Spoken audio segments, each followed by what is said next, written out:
Hi, I'm Caroline Howard, a biblical counselor and certified life breakthrough coach.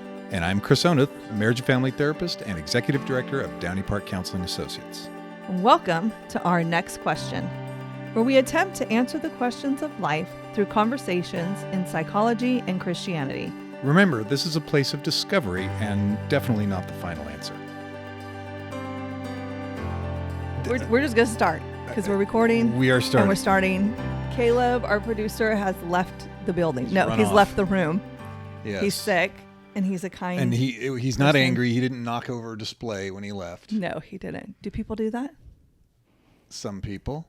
I always tell my children, this is probably bad parenting. I tell them, hey, don't go away mad, just go away. Oh, there you go. Are you telling them to suppress their feelings? No, I'm just telling them just to get lost. Boy, that's so old school of you. I would never tell them. And then I'll talk about their feelings later. But Caleb isn't feeling well. Oh. So he doesn't want to be in the room with us. Wait. Maybe he's feeling perfectly He's perfectly fine. Sane. He's under the weather. Yeah. He doesn't want us to get sick. He's being kind. So it's that is just so us. great. That is so great. Yeah. And hey, welcome back to America. Thank you. Well, today's episode is going to be on Are You Your Diagnosis? And so I just had to get that out there, and now we can talk about being back in America. Why did you have to get that out there? Well, because I don't want to leave the folks hanging. Well, we kind of have to do a cool segue. Well, there's that, and I've thought about this. Okay. There's that, and then there's the annoying thing when you get on a YouTube thing or you're wanting information, and you have to wait through all the shenanigans before you get to the meat of the deal. And I'm hoping that we don't do that to our listeners, all 5 of them. First of all, our shenanigans are amazing. No. But don't you read the title of it and know what you're getting into? That's true. That's true. That's what I figure. That's okay. Well, fair enough. I'm willing to compromise because I'm such a great person. Lightning may strike. We could start our next episode. We'll start it off with our next question is. Okay. And then we'll get into our shenanigans and then. Well, congratulations on everyone who's witnessing how this program is unfolding and being made right before our very eyes. We have nothing to hide. No, we don't. We don't. Okay. So anyways. Back to America. You were not here for a while. We were not. We were in Vietnam. Yeah. And I cannot tell you how amazing it was. I cannot tell you enough how amazing it was. Yeah. The Vietnamese people, as the people in my experience, were kind and gracious and helpful. And everywhere we went, everybody was excited to see us. Mm. And it was this weird thing. And I was talking about this at Bible study this morning. I don't know how to say this without sounding weird, but it was kind of a big deal. I kind of heard that. So, where did you hear it from? I might have received a picture while you were over there of you with like a mob around you and everyone wanting to take your picture. The only thing I can think of is that they've mistaken me for someone else. Yeah, sweet genius. Oh, please. That hurts. That hurts. How does that hurt? Because that's who Jillian, my oldest daughter, she always thought you looked like I would rather be like genius. Bruce Willis or like, I don't know, Stone Cold Steve Austin, maybe. When you say Bruce Willis like that, you will never get called Bruce Willis. That's a Dana Carvey. It's so weird. It's Bruce Willis, but not really. It's anyway, it was an old Dana Carvey impression on SNL about Vinnie Barbarino. No, John Travolta. It was John Travolta. Okay. So was that your high of the whole trip? No, that you were a big deal? Good gracious, no. Okay, good. The high of the whole trip were the baked goods. Really? I loved baked goods. Brought the gift of 10 extra pounds back from Vietnam. But you had lost a lot before you went, so I did. Yeah, so there you go. You found it, and of course I say to Mel, because she tries to warn me. She's like, "Chris, you gotta take it easy," and I'm like, "No, calories don't count on vacation," and apparently they do. So I'm outraged. I don't want to call your wife out, but I've been on vacation with her. We don't count calories when we're on vacation. No, exactly. So there. Oh, good. See, good to know. Sorry, Mel. Thanks. No, we had this bakery near us And of course, Vietnam has a strong French influence because they were colonized by the French for years. So they had these. Realize that. Oh yeah. Okay. Yeah. Well, as a history guy, I'm kind of. I know. So you have to know that. So they have amazing coffee. They have, and I really junked out on these. We had something called an egg coffee. So standard Vietnamese coffee is strong coffee with condensed milk. Okay. And they'll pour it over ice even or whatever you want it. Okay. But they also had this egg coffee. And apparently, as the story goes, we went to this place. It was founded in the 50s or something like that. And as the story goes, they ran out of cream. There was a problem getting cream or something. I don't know. And so the only thing they had were eggs. And so they whipped up these eggs and put them in the coffee. And a trend was started, a fad. And so they had these egg coffees. And they are also amazing. Wow. So you're getting breakfast and coffee Good point. all in one. And they may even have something called an egg beer. They may.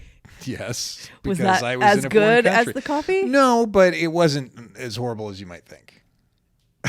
Egg beer. Anyway. Beer. So same thing. They're whipping it up. They're whipping it up, and it's a little sweet. And it's raw. It's a raw egg. I didn't think that one through. Maybe, yeah, I guess. Okay, sure. But again, otherwise you'd have chunks and we of went to scrambled this, eggs. apparently this famous place, and we get there, and it's this hole in the wall, and you walk in through the door, and you walk further and further, and there's people like standing around, and some of them look like they work there, but it's so different. The culture is so different than American culture. In American culture, there's this idea of personal space and all this. That's not so there. Okay. So you walk into this hole in the wall place, and you think like you're walking into a kitchen, and at some point you'd be like, "Whoa, I'm in the wrong place." Oh, no, you just have to keep going, and you go upstairs, and you twist around, and there's a maze, and there's something, and then you're in this coffee house. Okay. And every single chair and stool is super mini. Because they can fit more of them in there that way, and it's not really heated. Because you only need one butt cheek to right. Well, on a chair. It's not. I said heated. It's not really. It wasn't really cooled. There wasn't air conditioning per se. Okay. And of course, as I mentioned before I left, it was 100 degrees, 82 the low, and of course 800% humidity. So the heat just comes on you, and part of me thinks it's exacerbated by the fact that you're in and out of air conditioning. Yeah. Yeah.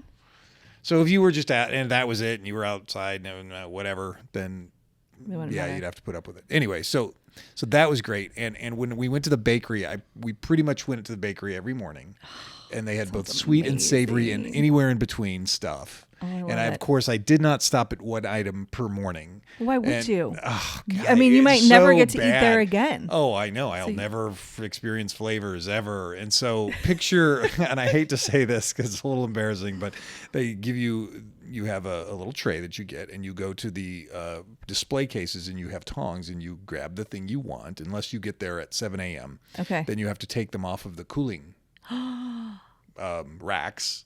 Oh my goodness! And I hate to say this, but picture I'm setting stuff on the tray, and I run out of room on the tray, so I start putting things in my mouth in order to transport them to where I can buy them.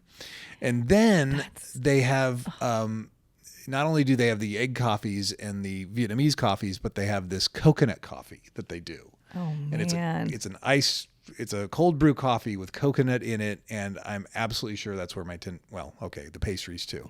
Yeah, it wasn't the pastry in your mouth. I did not deny myself any opportunity. If I felt like an inkling of coffee, I've just went for it. Yeah. And I lived life. That's what you do when you're in other places. Yeah. Because then you have to come home and be good. We walked a ton, probably 10,000 steps a day. Okay. And part of the walking was to the school that we were teaching. Okay.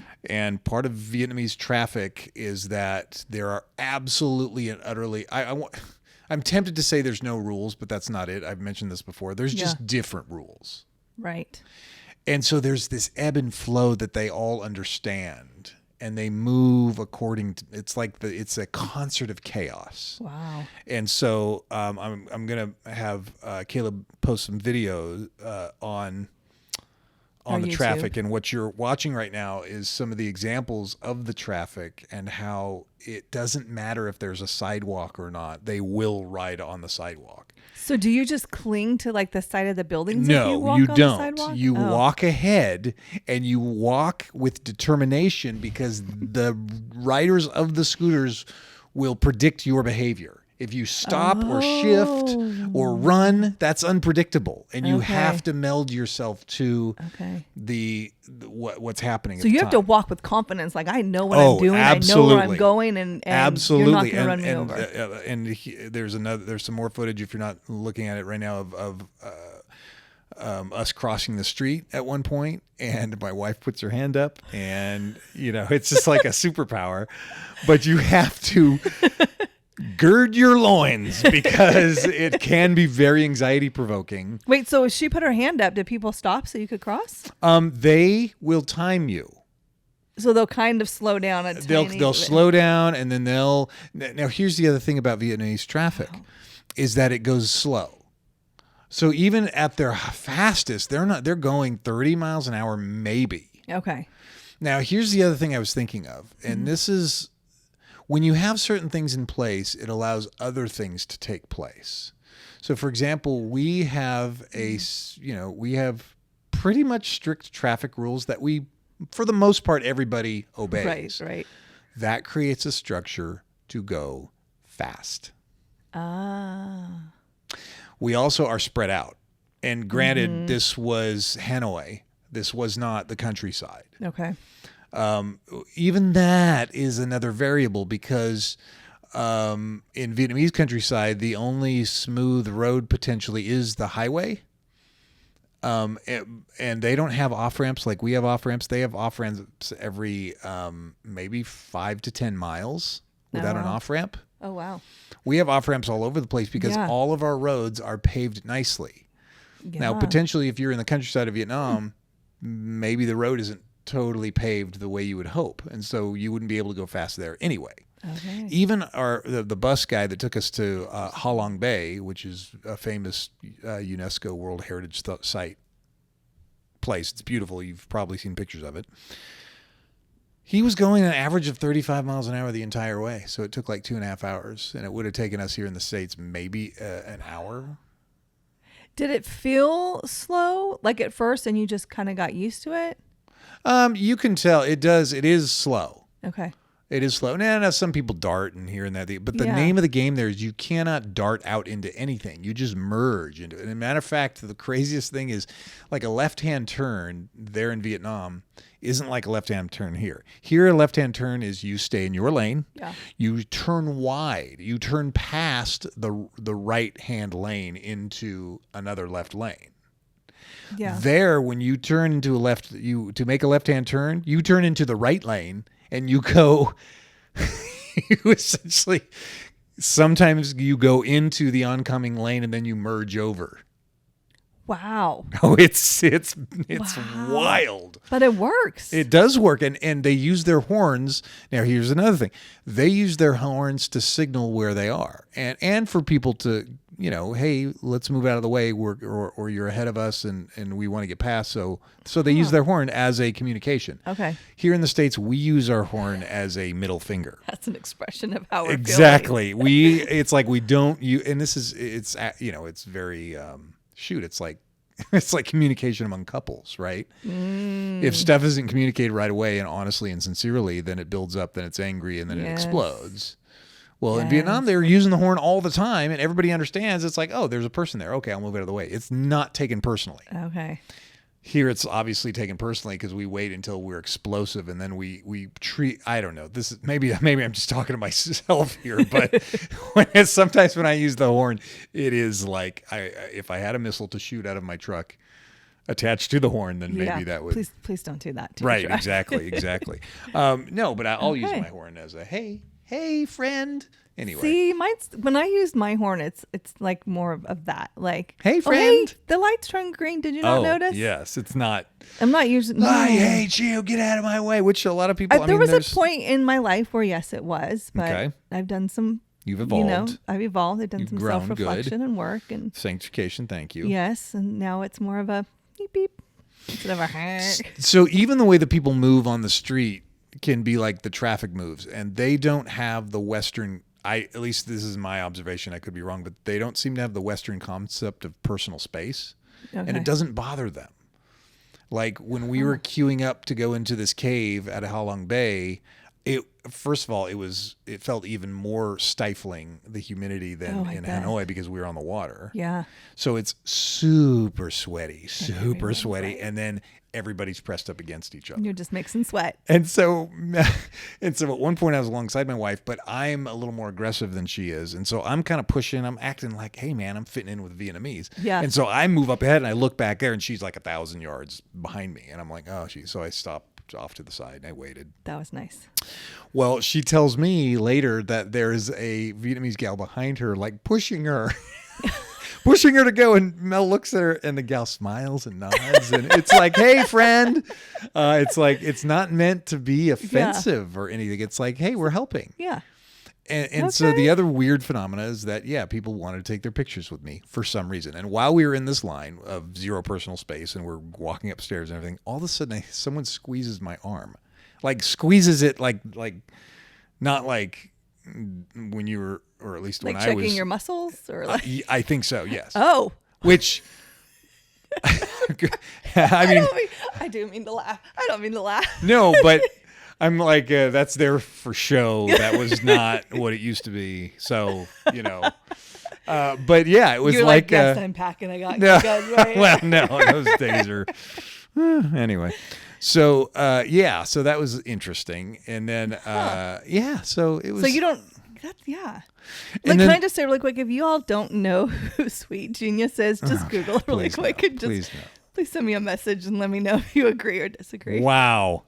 If we get more responses to that, I'm going back to Vietnam where they appreciate me. So we appreciate you here. Thank you so much. And then the team we were with was an amazing group of people. And each had their own talent, and they were far more talented than I was. Mm. I was super out of my comfort zone because I was teaching elementary school age kids. Okay. And not only that, I was teaching ESL.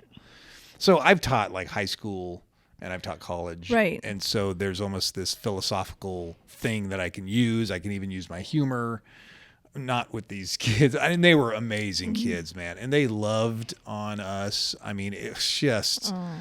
Each of them was unique, and we have a picture of them. We took a picture of them, and we took one picture of smiles, and then the next picture of silly. And even in the silliness, you can see each of their personalities, and it was just so incredible, incredible. I saw a picture of you guys with the kids, and they were all holding like signs that said stuff. Right. We had to make some signs of a picture because we were gonna have them do a picture booth. Okay. And so the idea is you have signs that you can say whatever you want to say. So did they each pick what they wanted to write on their they wrote, yeah, exactly. Which I thought like that was cool because they were so, it was such an eclectic mix, but like it was fun. You got to see like what they were really latching onto of culture. Yeah, and these kids could read and write English like nobody's business, but we were partially there to help them speak English. Okay. Because they don't have a lot of speaking opportunity. And they're always looking for Westerners to speak English with. Okay. So I did what any Westerner would do, and I had them sing Dwight Yoakam. Did you get a recording of that? I certainly did. Oh, yay. Nothing like a group of Vietnamese kids singing guitars, Cadillacs, hillbilly music, lonely, lonely streets that I call home. So. I love it. Okay. It was incredible. Well, maybe we should have just done a whole entire episode on your trip, but we do have our next question. Well, before we get to that, though, I'd like to add a new little segment here and there called Correction. No. Yes. So I have to correct certain things in other podcasts that I actually listen to. When I get the chance to listen to them, I'm like, oh, that's not totally right. Okay. So it's like the newspaper headline, Dewey wins. When Dewey ran against Truman, and anyway, there's a history thing there. And then of course the corrections that the paper makes are way in the back of the newspaper after the massive headline. Yeah. So anyway, a few corrections. I got the song line from Phantom of the Opera wrong. It's "Think of Me Fondly." You did, and I was gonna correct you, but I'm super okay with that. My elders that day. No, wow. We just That's kept just going. A cop out. That's just a cop out. We just kept going, and so I was like, "Well, think of me fondly." It's okay. I'm just impressed that he would even there you go sing that. Second thing that was bothering me is I used the word Kettering versus Wissenschaft, and that is not the correct word. It is Kenntnis versus Wissenschaft. So listen to the episode. Which episode was it? Do you remember? Was it the masculinity part 2? It was. So it was 2 episodes. It might have been, ago. Yes. Okay. And that masculinity part 2 was a very special episode because I mispronounced someone's name, or I pronounced a different name entirely. Okay. The name I was supposed to use was Philip Zimbardo of the 1971 Stanford prison experiment, which we ended up not talking about, and maybe we'll get to it someday. Okay.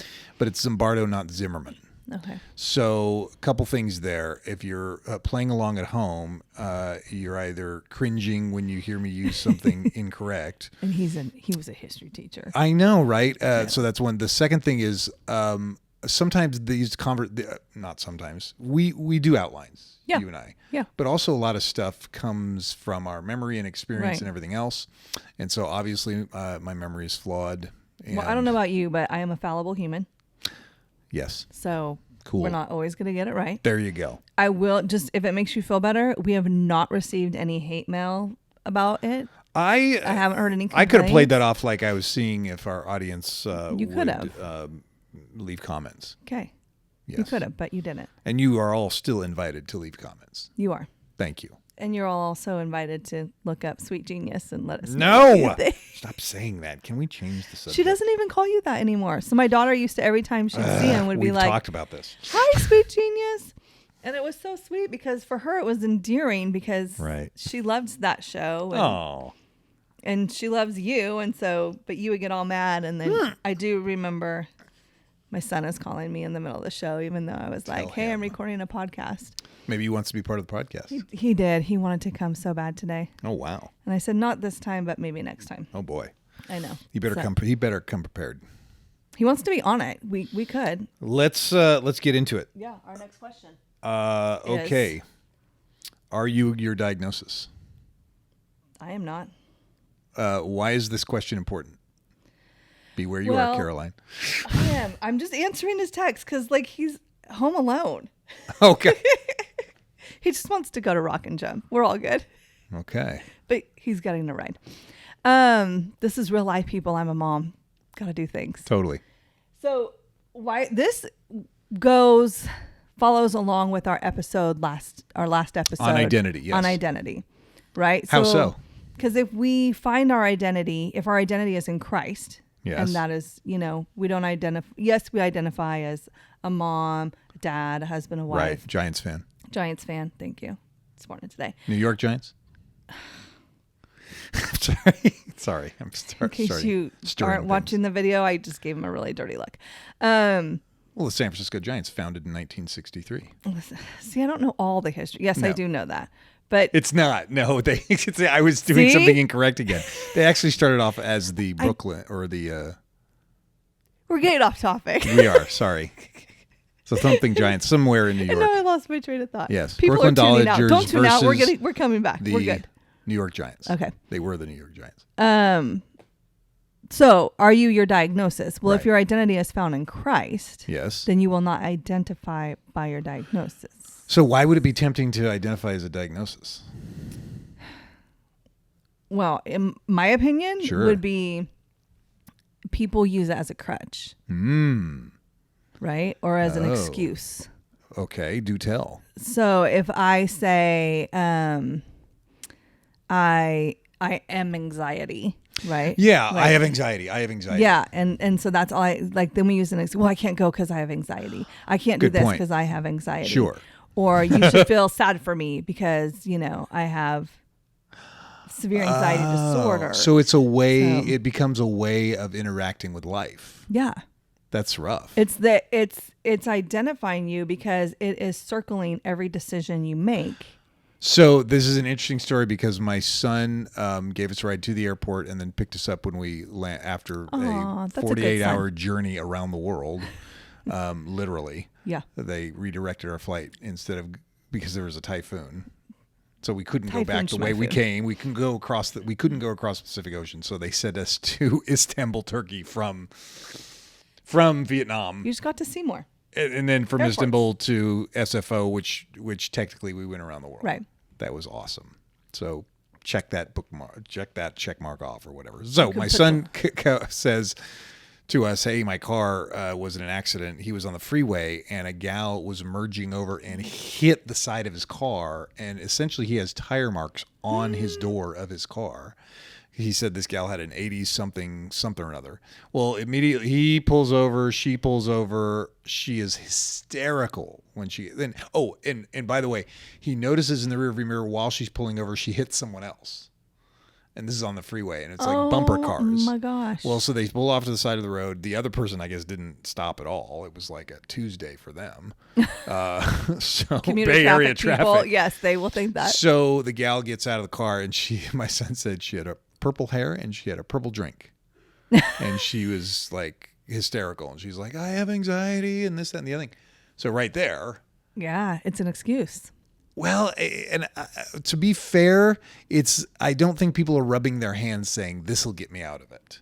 They truly are knit to this thing that they've been diagnosed with. Oh, I agree. And they don't know how to get out. And they've used it as an excuse so much because it's become like a bad habit. Like I used it as an excuse once.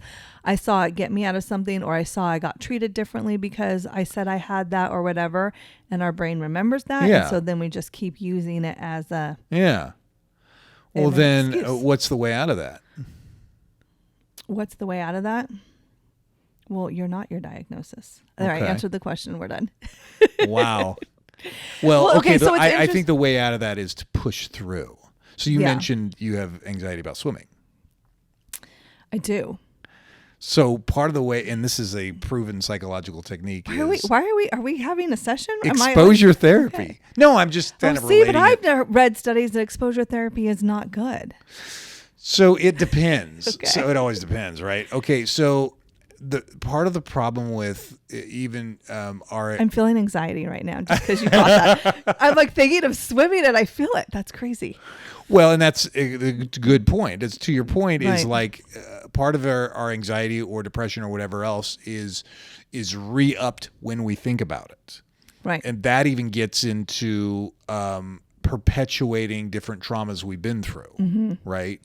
10% of the population actually experiences post-traumatic stress disorder. Okay. And that is people who've been through some crazy stuff. Yeah. But part of it is suppression of the anxiousness. Mm-hmm. So if we're trying to get away from it continually, then it continues to rear its ugly head. So one of the ways through that is to actually address it, in which case that's a type of exposure therapy. That I can agree with. Now, exposure therapy is not like, hey, I have anxiety about swimming, so someone's just going to throw you in the pool. Right. That's just another trauma. Right. Yeah. So, so let me say this, because this is how I've worked through it. Like I did feel that little twinge, but because I've done EMDR therapy around it, and I've worked through it. Because part of my biggest thing was, so I have that because when I was like 2 or 3, almost drowned. Yeah. Apparently it stuck with me. And my biggest fear was my kids swimming. Not like I knew, and I just don't like water. Oh, okay. I think it's, tied to that. Yeah. And so I was afraid of my kids drowning like I did. And because, but it wasn't just drowning you're afraid of with your kids. You don't want your kids taking the bicycle across the street.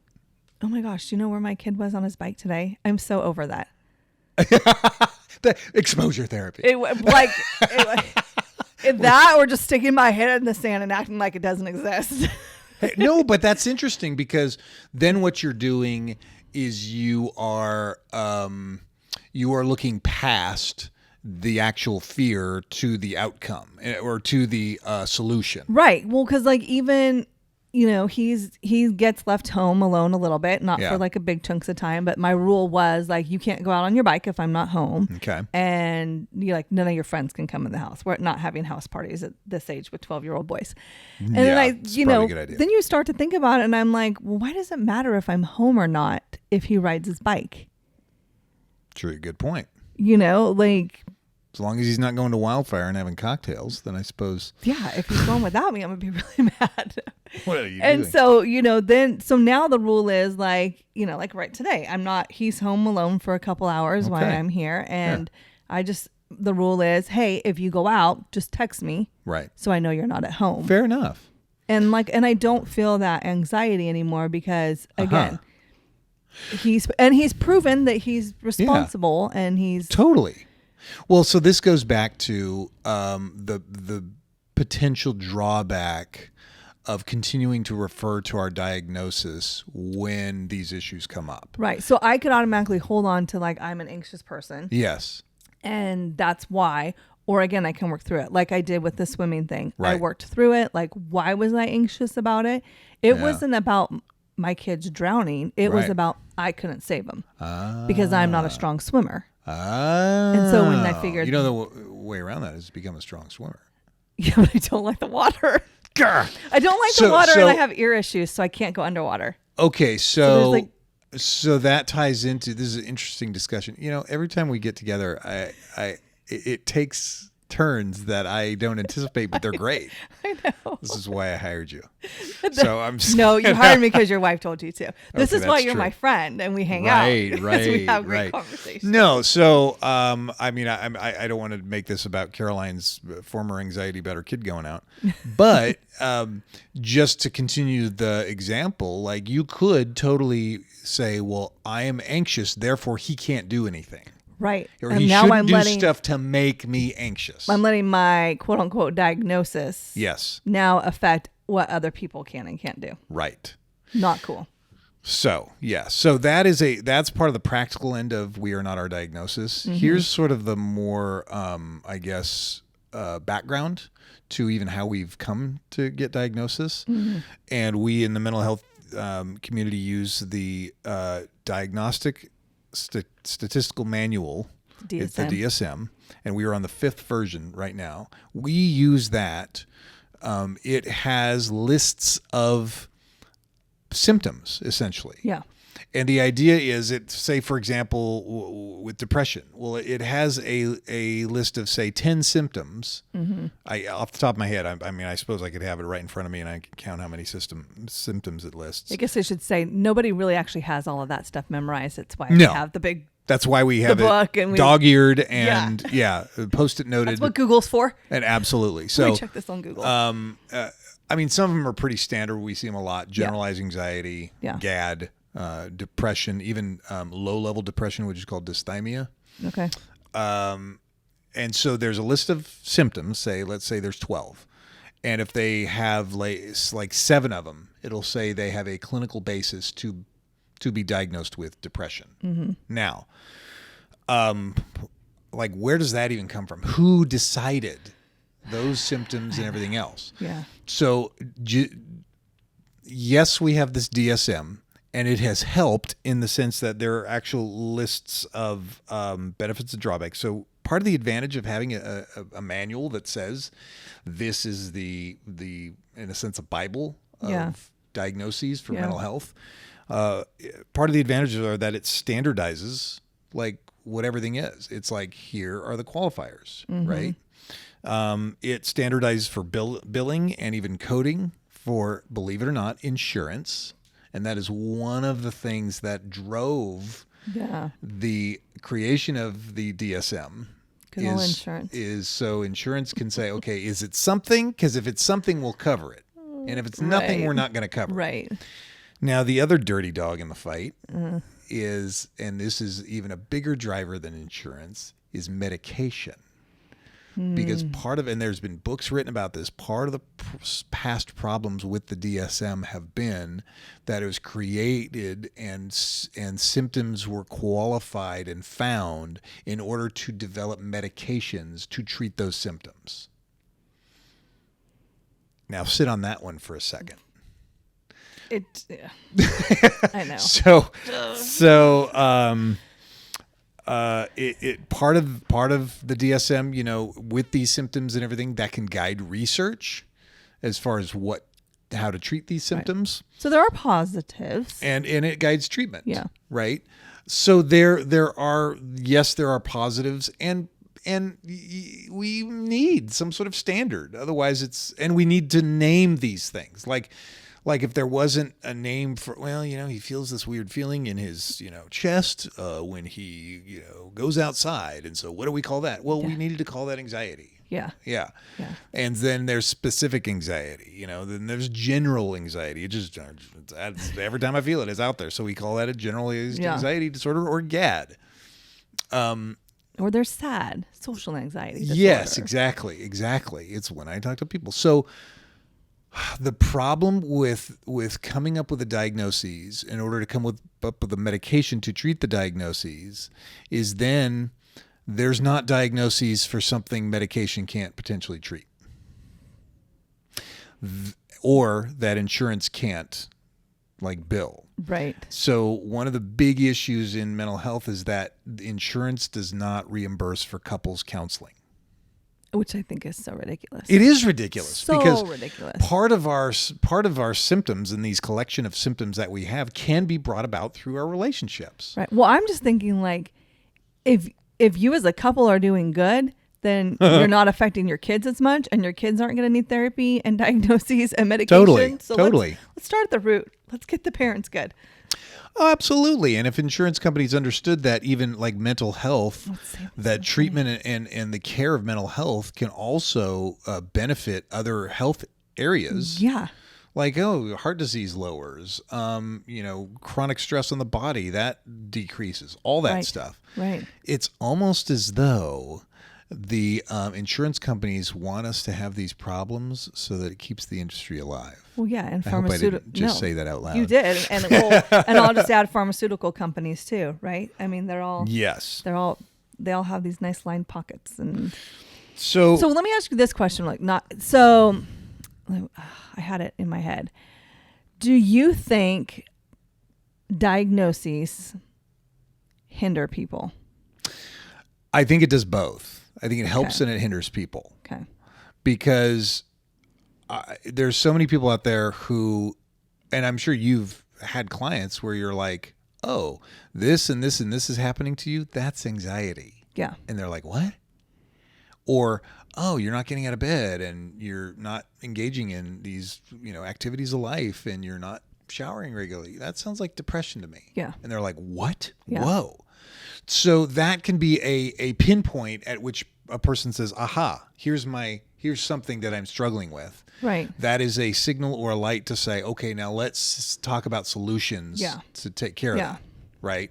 And that goes back to lifestyle choices. It could be diet. It could be medical issues, because oftentimes people with thyroid stuff have anxiety and depression. Right. And for women, I'm always like, have you had your hormones checked recently? Good. Guys, hormone issues stuff as well. But yeah, totally. And so on one hand, just like we've talked about earlier, where any unhealthy behavior is just an extreme of healthy behavior. Yeah. There can be a healthy to having diagnosis and saying, aha. Yeah. The unhealth happens when we don't want to take the risks and the discomfort at making a change and become, in a sense, comfortable with our discomfort. Well, and this is where I would say, we hide behind the diagnosis. Yes. And we use it as an excuse. Well, I can't because. Yeah. And then what happens there, for example, anxiety, it's like, well, I'm anxious about jumping in the pool, so I will never do that. Right. So then that part of our world shrinks. Right.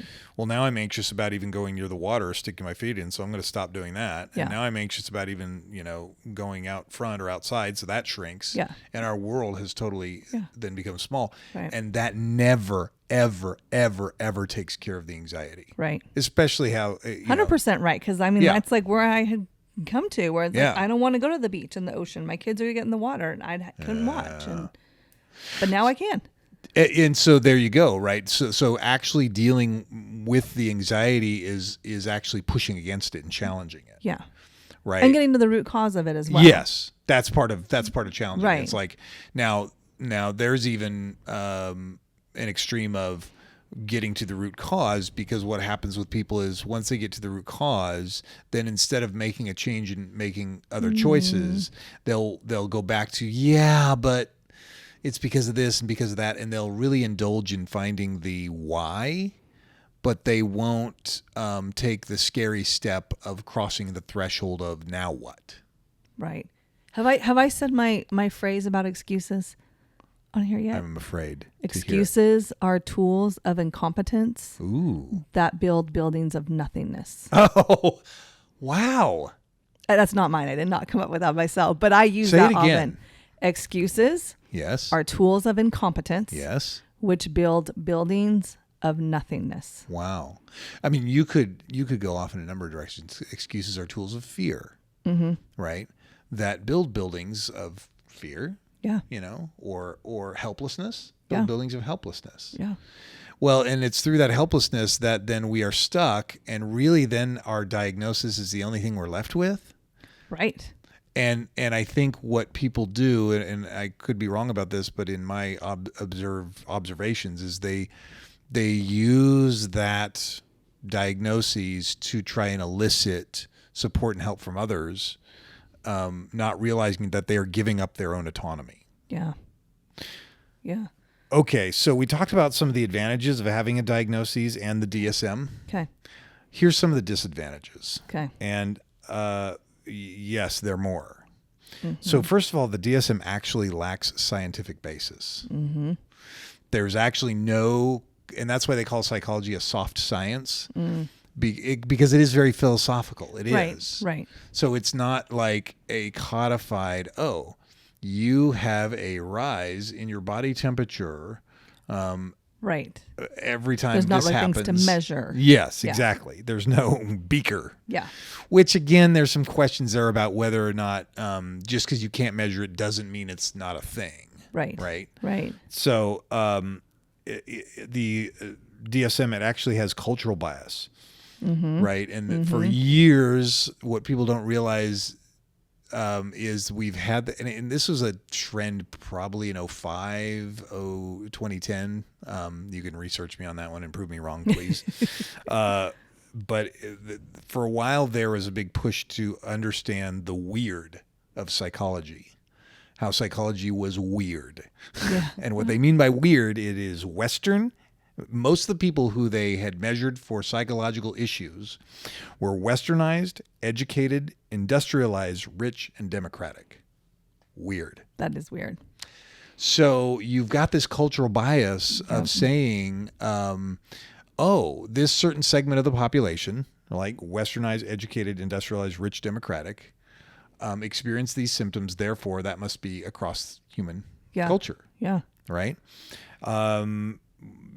Which it's funny, having come from Vietnam and teaching these elementary kids, they are the same as American kids. They are the same. Smelly little boys, sweet little girls. The boys were like wrestling in the class and everything else, which is, okay, I have 3 boys, the youngest, which is 22. Yeah. And they still do that to this day. Right. Every time they get together, it's crazy. But there's nothing there. People are the same, right? But there's also cultural variances. In the Asian cultures, they're very collectivist as far as the community is concerned. Yeah. They're not as individualized as the West. Right. So if your part of your diagnoses or understanding of certain mental illnesses is from a Western perspective, then you're missing entire swaths of other human behavior. Exactly. So anyway. Another issue is that it pathologizes or makes a disease a shared human experience. So, which then leads to oversimplifying human behavior and even labeling everything. Yeah. So, and everybody wants a label. Yes. And then what we do in our Western culture is, well, I don't want to feel bad. So let's say you've lost your job, your parent has died, you are experiencing big changes in your life, and you feel anxious and sad.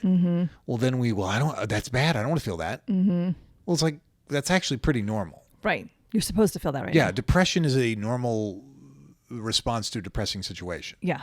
So if we get to the mindset of saying, no, that's bad, I can't feel that, or I can't experience that, that's a huge problem. And so when we put them in some sort of qualifier, then that can even change our mentality with, this good, that bad. In a way, when my mom died, I wanted to be sad. I wanted to mourn her. Right. And I needed to. And you needed to. So yeah, it's not a bad thing. Yeah. So another number 4 is the National Institute of Mental Health does not use the DSM for researching mental health at all. I mean, right? It's a huge mental health organization, and it and they don't even doesn't use it. go there. Yeah. So interesting. I'm sure you're shocking people right now because everyone's heard of the DSM and they just think it's like Bible. Oh yeah, Bible. Yeah. But then it's like, well, and this can even go back to certain personality assessments like the Enneagram or the Briggs-Myers or anything that says, oh, I'm this. Right. Right. And it's like, it's be a careful tool. of that. Be It's careful. a tool. It is a tool. Exactly. It's a tool. tool. So number 5, it promotes a pharmaceutical approach to treatment, hands down. Yep. And so there's this, we have a pharmaceutical culture. Mm-hmm. And give me a label so I can get a pill. So I can get a pill. Yep. Right. And that's an interesting thing. We've talked about, I guess, different how in our country they will do things to foods that really change their nutritional value and change their effect they have in the body. Mm-hmm. And then there's certain ailments or even, dare I say, disease that comes about from not eating healthy. Yeah. And then we want a pill to treat those. That's weird. Right. In other parts of the world, there's no stipulation against some of the breads that are, there's no gluten issues, nothing, because they don't do the things we do here. It's all natural. Yeah. So anyway, and finally, number 6, essentially anyone can be diagnosed with a lifelong disorder, right? Yeah. So I can totally be diagnosed with hyperactivity disorder, right? But what if that's just who I am and that's normal for me? And how do we accept that? And even boys, like in school, it's like, well, you're not sitting and being still for 5 hours a day. There must be something wrong with you, which is mind-blowing. How about it's a boy or they're a boy and they need to get out and run and do crazy stuff? Yeah. So this even increases the risk of misdiagnosis in the pressure to apply something and say, this is what you have. Yeah. And I believe I have people come in and they're like want a diagnosis right away, and it's very important to them. Yeah, I've experienced that too, where they'll Google it. Oh no! And it's like then they know what symptoms to come in and say. Now, first of all, I cannot diagnose because I am not like a doctor or certified or anything like that. But they'll and every week they're coming because I'll be like, no, well, let's look at this. Do you really think? And oh, well, no, I guess not. And then the next week they'll come in with something new. Oh, wow. And it's just like, why do you need a label so bad? So part of over-identifying ourselves with a diagnosis also creates a focus point. What is the word I want to use? I want a fixation point. Yeah. So I tie this in with motorcycle riding. Just like I turn every conversation to no, but one of the big things in motorcycle riding is that you do not want to have a fixation point. Yeah. Because if you do, you will go there. Right. I listened to a TED Talk recently about a guy who was talking about how motorcycle riding helped with his mental health diagnosis of anxiety. And one of the analogies he gave was that, when you're riding down the road, for example. Well, he was talking about the what ifs that are so popular among the anxious. Okay. What if? And that's a fixation on something. Yeah. And he said, if you are on a motorcycle and you see a muffler in the road, the best thing to do is notice the muffler and then look past it. Because if you look at the muffler and you stare at it to not run into it, you're going to hit it. Isn't that crazy? Even if you, in the twisties, what we call the twisties up in the mountains, if you look at the rail or you look at the center line, you will go there. And so you have to look at the road ahead. Right. And anywhere you look, your body will naturally turn that motorcycle there. So if you're staring at your anxiety, if you're just focused on your anxiety, your brain is automatically going to be anxious. Absolutely. Yeah. Absolutely. And then people wonder why they get stuck. Right. In those anxious patterns, and then in a way, by identifying with it, it becomes a bigger monster. So literally, we have to look past our diagnosis. Yes, and the example of that would be 2 active steps to take care of it. In other words, okay, I'm anxious that I have all this work to do. Yeah. What's the solution? Well, let's get some of the work done. Yeah.